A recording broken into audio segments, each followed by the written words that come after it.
My life's gonna change. Your life's gonna change. You gotta make that decision leaving this place. So no more want. Moving forward. We want to go distance ourselves from our friends and family because we have dreams. You go, boom. That hurt right there. But watch. Many of you, you have not only one, you have not only two. So one represents your mom, one represents your wife or ex or friend or peer or cousin, another one, and another one, and another one, and another one. These are all people that are holding you back. Watch. Watch your heart. One of the scariest things about life is a question. The scary question can shake a soul up because no one's asked that question. So for me, the transition for somebody to want to change it and get clarity is actually asking questions. This hand represents you. This hand represents your friends and family. This is you saying, I want to go do something big with you. You go, but your friends are like, wait, come back down here. What are you doing? Come back. No, mom, dad, I'm so sick and tired of being broke. Son, come back down here. We're not special, just regular. You think you're gonna be a millionaire one day? And you keep going. Eventually, when you try to go, the tension gets hard. It's so difficult to break away because if you do, it's gonna snap. So this is you and I. We want to go distance ourselves from our friends and family because we have dreams. You go, boom. That hurt right there. But watch. Many of you, you have not only one, you have not only two. So one represents your mom, one represents your wife or ex or friend or peer or cousin, another one, and another one, and another one, and another one. These are all people that are holding you back. Now watch how hard this is. I want to go. You can't, right? It's a very strong power that they have on you and they hold you back. But if one by one, you show that you want to go out there and win big, eventually they're going to realize how serious you are. Here's the difference between will and want. Go to you. How many adults use the following sentence? I want to have a big house. No one cares. I want to be rich so I can retire my parents. Weak word. I want to be pampered for the rest of my life. No one cares. I want a nice car. Who cares? I want to have a house in the corner lot. Want has zero weight behind it. Starts with the same letter, same amount of words, 4 letters, same amount of letters, 4. One has power, the other has no power. 2001 would make me how old? 22 years old. I'm broke. You have no idea how broke I am. The camera goes on me, and here's what this crazy 21, 22-year-old kid says, if you can play this video. Mark my words, by the time this year is over, next year is coming, we'll get at least 6 figure or more, and anybody that comes from my team will get close to 6 figures or more. 22 years old, I said that, right? Do you know when I walked away, what happened after I said that? I lost everything. That's what's crazy. I'm sitting there, I'm going through all this stuff. My friends invite me to this club in Burbank, and my friend Armin, he comes up to me. He says, hey, where's the 6 figures? Where's the millions, Pat? All the friends are looking at me. It's a joke. There's the dreamer. Where's the millions, Pat? Where's the millions, Pat? That's why you're afraid to say, I'm here. I read a quote the other day by Denzel. Your own family will talk shit about you when you're in the process of breaking all the generational curses. This ain't for the weak. This ain't for the weak. Some of you guys got some generational curses that you haven't broken yet. Let's address some of the generational curses. What are some of them? Drugs, gambling, alcohol, weed, abuse, poverty, fear of God, victimhood mentality. Every family has it. But eventually somebody has to change it. So for you, this whole word about will and want, what word are you using? Were you afraid to do the video? Why are you afraid of the video? Because God forbid if you go on social media and you say, mark my word, my family will become financially free, and you post that, and you don't, then you delete it, but your friends and family sees it and they laugh at you. You're afraid of being laughed at. So you play safe.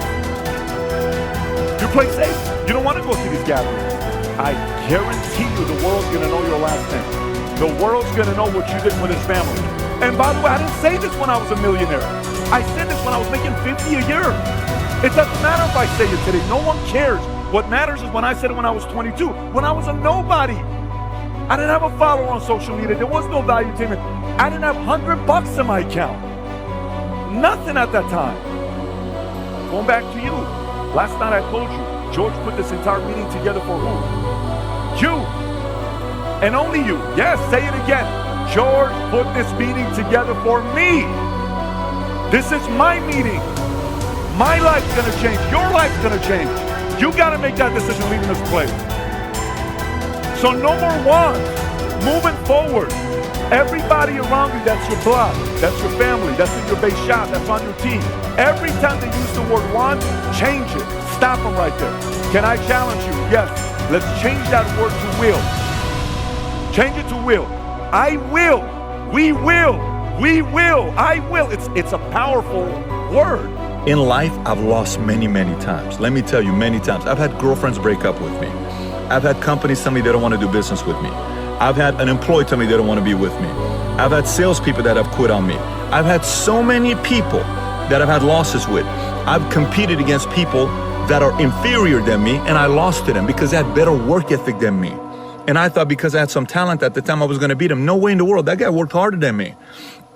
And I've also competed against guys that were superior than me, and I worked my butt off, and I still lost.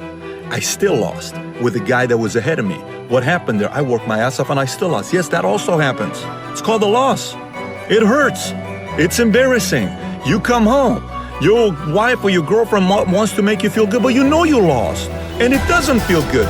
Your peers are looking at you. Competitors are looking at you. The smirk that competitors going to have when they give you a high five, where they shake their hand to kind of say good luck to you next time. You know that look still says that I beat you. That hurts. A girl breaks up with you. That hurts. But here's the kicker. Here's the kicker. In that moment, you will have a temptation. It's the biggest temptation in life. It's the most dangerous temptation in life. It's the most powerful temptation in life. Let me tell you what it is.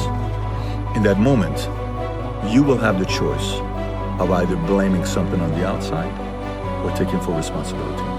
That temptation is so subtle, no one knows it. No one knows it. I have led thousands of salespeople that I've worked with, and I've seen some of them keep growing. One guy went from 30 grand a year to 50 grand a year to 100 grand a year to 200, 300, 400, 500, 600, 700, $1 million a year income. Well, they had a lot of drama. Fast, in 3 years. What happened to them? They never blamed. They always took responsibility. They never blamed. And I've had people that are 10 times more talented. Every 6 months, they have some kind of a subtle style. You know why? Because they blame the different circumstances. Well, because of this, because it's this person's fault, that person's fault, this person's fault. Look, in life, it's going to be very easy for you to blame everybody. Very easy for you to blame everybody. But one day you'll sit down and people will say, how come you didn't make it bigger in life? You were very talented. What happened there? You can make up any BS and sell them, because typically people who are good at blaming other people are great salespeople. You can blame everybody else, but there's one person that's going to know that you didn't take responsibility, and that's you. That's a tough one to live with. One of the scariest things about life is a question. The scary question can shake a soul up because no one's asked that question for me. So for me, the transition for somebody to want to change it and get clarity is actually asking questions. If you don't ask the questions of what you want to do next, the world is going to put you in the box on what you have to do next, because they're determining who you need to be. And you are rising up to their expectations because you're not asking the questions yourself. So clarity to me stems from you being able to sit down and ask those tough questions that piss you off, that irritate you, that make you emotional, that you cry over, that you reflect, that makes you want to do research, that makes you follow up, that makes you sit down and say, I don't really know. I've never thought about this before. And that will help. So clarity is stemmed based on, like the way you answered the question to me, Tom, it was amazing. So do you have any kids? No, we made a decision a long time ago, we didn't want to have kids. The way you said it was like very nonchalant. Really, it was so like, yeah, that's what we did. Then I said, so tell me how you processed it. It's very obvious that was a very comfortable, certain decision with a lot of time. Very few people do. And then you got clarity. And clarity gives confidence. So somebody looks at your eyes and you give the answer. There is no, looking away or uncomfortable or anything. This is who you are. This is who this is. And that clarity takes more of a conversation to you. I don't think you have to do that together. Success secret number 6. Develop a workaholic mentality. All All self-made millionaires work hard, hard, hard. They start earlier, they work harder, and they stay later. They develop a reputation for being amongst the hardest working people in their fields, and everybody knows it. Practice the 40-plus formula. This formula says that you work 40 hours per week for survival. Everything over 40 hours is for success. If you only work 40 hours, and the average work week today is closer to 35 hours, all you will ever do is survive. You'll never get ahead. You'll never be a big financial success. You'll never be highly respected and esteemed by your colleagues. You will always be mediocre if you just work the basic 40-hour week. But every hour over 40 is an investment in your future. In fact, you can tell where you're going to be in 5 years by looking at how many hours over 40 you put in every week. The average self-made millionaire in America today works 59 hours per week, and some of them work 70 and 80 hours per week. The average self-made millionaire in America works 6 days per week rather than 5, and works longer days as well. If you want to call a self-made millionaire, phone the office before normal working hours and after normal working hours. The self-made millionaire is usually there when the staff arrives and is still there working when they leave. And here's the key. Work all the time you work. When you work, don't waste time. When you get in early, put your head down and get started immediately. When people want to talk to you, you excuse yourself and say, I have to get back to work. Don't drop off your dry cleaning, phone your friends, socialize with your coworkers, or read the newspaper. Work all the time you work. Resolve today to develop a reputation for being the hardest working person in your company. This will bring you to the attention of people who can help you faster than almost anything else you can do. It's so easy to go and look at what other people do badly. But one of the leadership characteristics of vision that he showed me, and I'll never forget it, is look for the good in what other people are doing and apply it. It doesn't take a genius IQ or 20 years of experience to find the possibility in every situation. All it takes is the right attitude, and anybody can cultivate that.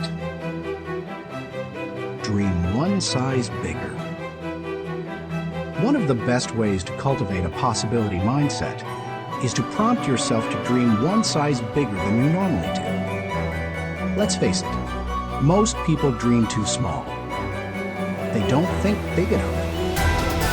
Henry Curtis advises, make your plans as fantastic as you like, because 25 years from now, they will seem mediocre.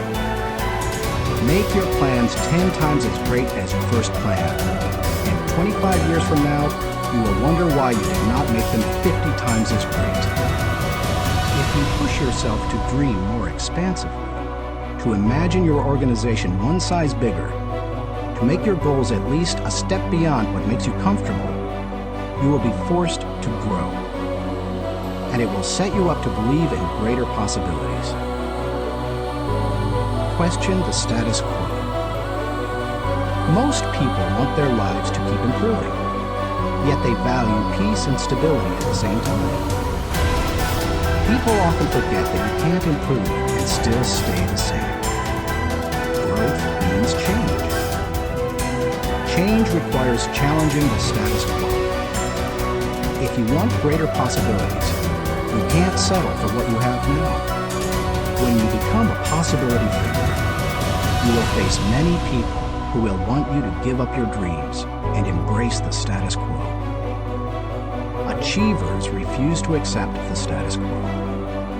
As you begin to explore greater possibilities for yourself, your organization, or your family, and others challenge you for it, take comfort in knowing that right now as you read this, other possibility thinkers across the country and around the world are thinking about curing cancer, developing new energy sources, feeding hungry people, and improving quality of life. They are challenging the status quo against the odds, and you should too.